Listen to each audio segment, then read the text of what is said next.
going on, everyone? So when it comes to Los Angeles Lakers, there is very rarely, if ever, silence, right? More times than not, there's always some type of just rumors or speculation or some type of news because Lakers drive headlines, right?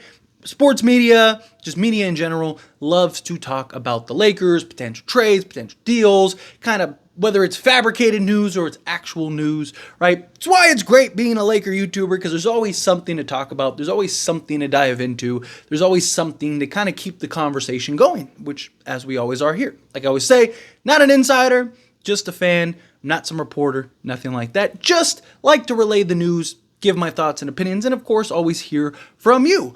But with silence usually brings something, right? A lot of people believe that the Lakers operate and move in silence, right? Like acquiring D'Angelo Russell or the Rui Hachimura trade, things like that, that just kind of come out of nowhere, kind of come out of left field. And there has just been so much talk about the Lakers and Jeremy Grant or, Bruce Brown or Cam Johnson or this player or that player. And there are some that are starting to kind of pick up a little bit, Walker Kessler, but that's more because of certain moves that the Utah Jazz just did, not necessarily a link to the Lakers, but we'll dive into that in a future video. Because with the Lakers and everything kind of going static, right? Everything's just kind of quiet right now. I'm hopeful that the Lakers are still doing their due diligence. Now, we are about a month and a half away, about a little over a month away from training camp. Training camp towards the end of September. The first game for the Lakers is October 22nd, so that's great, right? Now we actually have a date, starting to get some of the schedule released, right? The in-season tournament games. We've got the group stage games, first game for the Lakers against the Spurs on November 15th. Great, right? We're getting some information, we're getting some details about the upcoming season.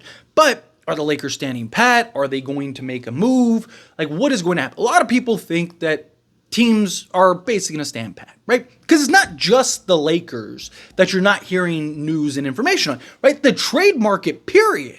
Right? You heard about the Knicks trying to get a center, and the Nets are pushing hard to unload guys. You're hearing all these little murmurs everywhere. Lauri Markkanen, for a month it was Golden State, it was the San Antonio Spurs, and it was the Sacramento Kings, and you had all this talk, and now it's just gone quiet. So to me, it's one of two things, right? Either A, there's just the down period where teams are like, okay, let's take a break, put pause on this for a moment, right? Let's kind of let the dust settle a little bit. Olympics just ended. Players are coming back, right? Where everyone's trying to figure out, talk to their stars. What do you want to do? Which direction you want to go? How do you feel about this? How do you feel about that, right? I'm sure Rob Pelinka, when Anthony Davis and LeBron get back and, they sit down and go, hey, we've explored, here's where we're at. We can make a trade for this guy. This is what it's going to cost. We can make a trade for this guy. This is what it's going to cost. Do you want to just stand pat, be patient? Is there anyone specific that you want us to grab? What approach, right? You talk to your stars and you kind of get into the conversation of it all. And so that is very likely that all the teams have just kind of put pause, right? Hey, we got a month and a half before training camp. Let's pick this back up in, 3 weeks, 4 weeks, right? Let's pick it up then once we get, a couple weeks from training camp, and then we'll kind of see where everyone's at. Because right now, also, the price is insanely high. And I've talked about heavily that if the Lakers do a trade, I think it'll be right before training camp. Be like a week or two out of training camp. I don't necessarily think a trade gets done at any time soon. Now, it could. It's always a possibility, while you're watching this video, a trade can get done. Again, I don't know for certain, but this is usually the calm before the storm. And you haven't really seen any trades, period, right? All the moves that have happened this offseason as far as trades go have all been free agency signings, right? Free agents that don't want to take cheaper deals, but want to get paid, but still want to go elsewhere, right? So you see DeMar DeRozan sign and trade. You see Klay Thompson sign and trade. You see all these. The only real trades that have happened that are like the traditional sense where it's like, hey, you have a guy that's under contract, we have guys that are under contract. We'll trade you these guys for that guy type thing is the DeJounte Murray trade, which I'm still not happy with the Lakers for not getting done. That is something that the Lakers absolutely should have gotten done. Even if you had to trade Austin Reeves, I think you do that to go get DeJounte Murray. Again, who wins the trade? Team that gets the better player. DeJounte Murray is the better player. I think you still could have kept him alongside D'Angelo Russell, had that kind of shooting and additional playmaking alongside DeJounte Murray, who gives you that playmaking, his scoring ability, his athleticism, him being a point of attack, as well as being able to apply rim pressure, all of those things. I think that DeJounte Murray should have been the move. They didn't do it. Can't change it. It's all you can do, right? And then the other trade was the Mikal Bridges trade, which was an insane trade that everybody was kind of like, all right, that was an outlier. That isn't the new norm, right? A lot of people were worried like, hey, is that something that's going to set the market? Is that something that's going to impact? And, we had conversations here on the channel about like, no, like that was the Rudy Gobert trade, right? The Rudy Gobert trade, people were worried that was going to set the market, and it didn't. Everyone just kind of was like, hey, that was just a one-off type thing rather than like now everybody's going for superstar packages, right? And especially with the new CBA, teams are more reluctant. Teams are more hesitant to take on salary and make moves for this guy or that guy, where before it was like, if we go on the luxury tax, who cares? Just get all these guys and let's go try to win, right? Like teams weren't, and picks, right? Like first round picks, even second round picks with the new deal for second round picks. You're seeing all these second round picks get these contracts that they were never getting before. I mean, the Utah Jazz just signed Kyle Filipowski to the biggest contract for a second round pick in the last few years, right? And why? Because of the new deal, right? Like so many people are upset that Bronny James was signed to a multi-year deal, but he was signed for half of what, Filipowski just got, right? Because again, the new CBA makes second round picks just so much more valuable than they've ever been. And first round picks, right? Because you need that young injection of talent and stuff, especially with the new CBA. So you have all of these new factors that go into trades that is a reason teams are now reluctant to go, sell the farm for a Jeremy Grant and give up 2 firsts for a guy that is like, yeah, he'd be great. He'd be nice to have, but with the new CBA and the restrictions, it's like, do you really want to sell the farm to go get that guy? Where now you don't have that luxury. And so teams are a lot more reluctant to just give away picks. I mean, there were years where everybody was like, you get a first, and you get a first, and you get a first, and you get a first. Man, look at how many firsts OKC has, right? Because everybody, they were just like, in there like the hungry hippo game, right? Where they're just gobbling up the balls.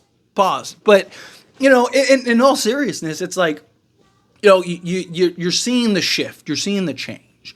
And look, no news is better than bad news, right? No news is good news in that regard. Because, like, if all these trades were getting done and everybody's, pulling off deals and there's all this stuff, it's one of those things where it's just like, all right, now, like, what are the Lakers just sitting on their hands? Like, what are we doing here? Like, can we do something? But, like, nothing's really happened.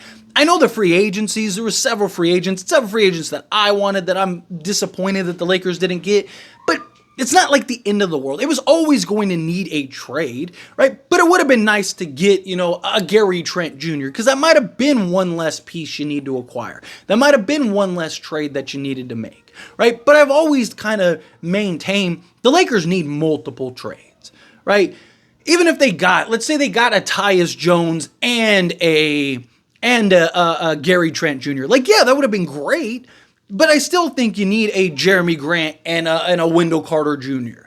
Or, a Jeremy Grant and a Walker Kessler or Cam Johnson and what, I still think you need multiple pieces regardless. I think you need that first trade that kind of takes the pressure off. You need that pressure removal trade where it's like, okay, we got the move. Now let's just find the other thing. Because a lot of teams are looking at the Lakers as, hey, you're desperate, right? Based on the reports that have came out that, hey, you're desperate. You got LeBron James and Anthony Davis who want to contend, want to compete.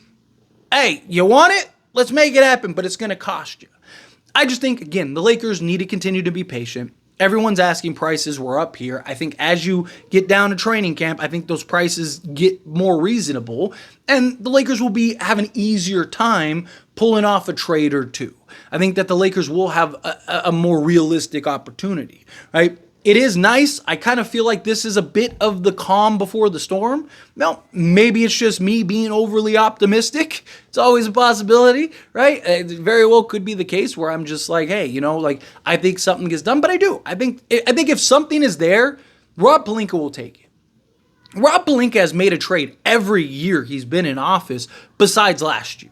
Last year was the first year in which he didn't do it, but outside of DeJounte Murray, there was nothing really there that was like, oh, that's a guy that you should go get, right? The DeJounte Murray one is the only one that I'm just like, I believe the Lakers dropped the ball there. Outside of that, like everything else, like DeMar DeRozan, I would have loved DeMar DeRozan, but I don't think like he is the ceiling. Like I think he raises the ceiling, but I don't think he's the thing that puts us over the top. Klay Thompson, I would have loved to have Klay Thompson, but again, same thing. I think he's a ceiling raiser. I don't think he's the thing that puts us over the top, right? I think that, DeJounte Murray, again, I don't think he's the thing that puts us over the top, but I thought he was such a big need and something that was easily obtainable that wouldn't have broken the bank, so you could have went and made other upgrades and made other changes while still bringing in that all-star level talent, where now you could have had a DeJounte Murray and still maybe pulled off, because if you're trading Austin Reeves, you still might have been able to go get a Cam Johnson and like a Walker Kessler,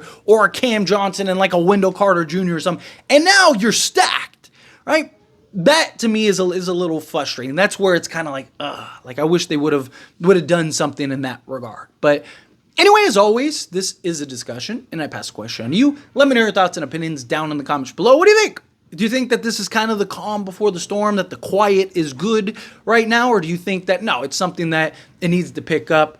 Do you think that like this is just teams kind of hitting the reset, hey, let's settle in? Or do you think that this is a sign that no one's going to get anything done? That teams just aren't going to trade right now. It's just not worth it for anybody. Asking prices are too high. Think the Lakers get anything done? Do you think they get nothing done? However you feel, whatever your thoughts are, love to hear it. Let me know down in the comments below. That being said, if you haven't liked this video, hit that like button. Helps me a lot. Helps me enjoy these types of videos, and I truly appreciate it. Not subscribe to the channel, hit that subscribe button. Turn on the bell notifications. Appreciate y'all. See you in the next one. Thank you.